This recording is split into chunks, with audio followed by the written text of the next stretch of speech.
Next up, I'm excited to present today's guest speaker, Joshua Monteiro from Ontario, Canada. Joshua is going to his first year university and was heavily involved in his high school, being a member of the school football team, acting in school plays, and participating in student politics and leadership clubs. Today, he's here to speak to us about Yes for MH, a school club all about improving student mental health and well-being. Thanks for joining us on today's show, Joshua. Can you tell us more about yourself and why you are passionate about mental health? Hey everyone, my name is Josh and I'm so excited to be here. So I'm a first year at Western University, and just before we begin, I'm going to tell you a little bit more about me. So in high school, I used to play football, I enjoy working out, I have an interest in dramatic arts, and I like taking photos. Like many of you, I'm really passionate about mental health and spreading awareness for this important topic. Unfortunately, in many communities, mental health is kind of a taboo topic due to all the stigma around it. And so one of my goals is I strive to break the stigma, and I do this by doing this interview and by doing stuff that I'll tell you a little bit more later on as we go into this. So over the past few years, I've had the privilege of working with many different clubs and initiatives on helping me succeed in this breaking stigma goal I've had. So in high school, majority of my years I spent working with student council. So we would do things supporting our school's mental health and well-being. In grade 11, I was selected to represent my school in a school board-wide initiative that helped in producing mental health resources as well as bringing awareness to these resources so students in the schools can use and help better their well-being. You were a founding member of your school's Yes for MH club. Can you share some examples of projects you led? Yes for MH, or Yes for Mental Health, was a mental health club at our school, and it focused on providing students with resources surrounding their mental health that would help them in their student well-being. So, and I had the honor of helping to create this club along with my fellow students, our teacher leads, and a nurse. So shout out to all of you. I'm so proud of us for accomplishing what we did. So looking back at the memories I've had at this club, and one of them I'm really, really proud about. And this took place during our school's wellness week. So we organized this wellness week, and we had a table where students would come to us and they would exchange a category card.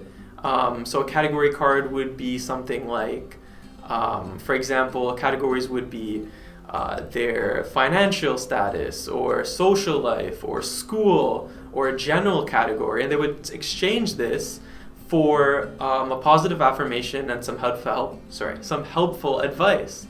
And so they would exchange it, and we would give them this positive affirmation, helpful advice, and then they would also, the next part of it was they would write maybe a more personal worry or a more personal thing that was on their mind, and they would put it in this bowl, and it would be a completely anonymous type of situation. Awesome. That sounds like a really cool way to help your classmates seek advice on their well-being. On a personal level, what is in your well-being toolkit? All right, so my well-being toolkit is something that I'm still working on and something that I'm still kind of tweaking as I go along my journey of life. And just a little note that I'm just sharing strategies that work for me. These may not work for you, so don't feel discouraged if you use one of my strategies and you're like, hey, this isn't really working for me. Don't feel discouraged. Nothing's wrong with that. Everyone has their own strategies they may use. I'm just kind of give you something what I use, and so hopefully that helps. So personally, I have a very strong religious background.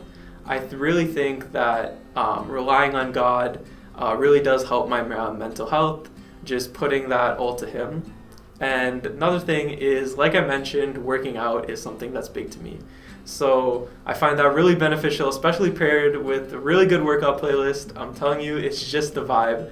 So I can go from feeling maybe not so high, kind of on the low mood. I'll go to the gym, I'll, do some curls, do some squats, and I'll come back feeling in a more energized, more positive mood, ready to tackle on whatever kind of made me feel in that low mood.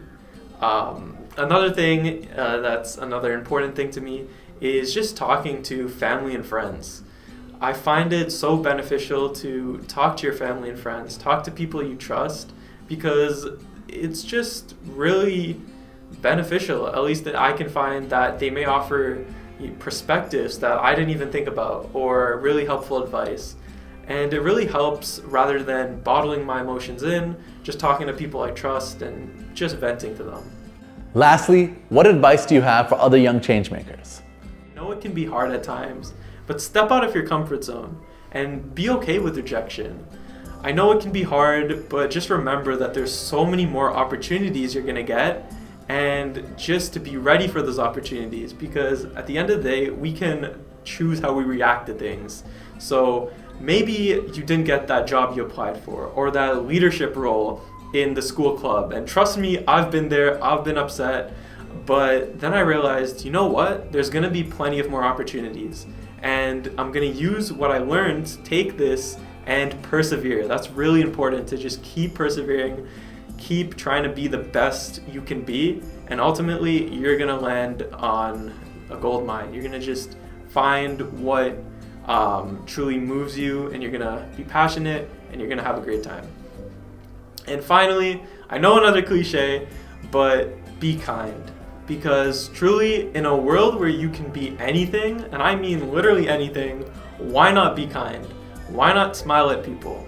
Why not hold the door? Why not do these little things that cause such a big positive impact? Truly, think about it like this. So think about you're like a lighthouse guiding these ships who are in a storm back to land. So especially the people who are having a hard day, who are really struggling, be patient. Just kind of listen to them, be empathetic, listen to them, hear what they have to say, and just kind of help them go through these times. Be that person that people can come to you, and they can rely on you. They can find support in you. Thanks for sharing your project with us today, Josh. It is so important to create spaces where people feel safe to seek advice and to help classmates understand that well-being should be practiced in all aspects of their daily lives.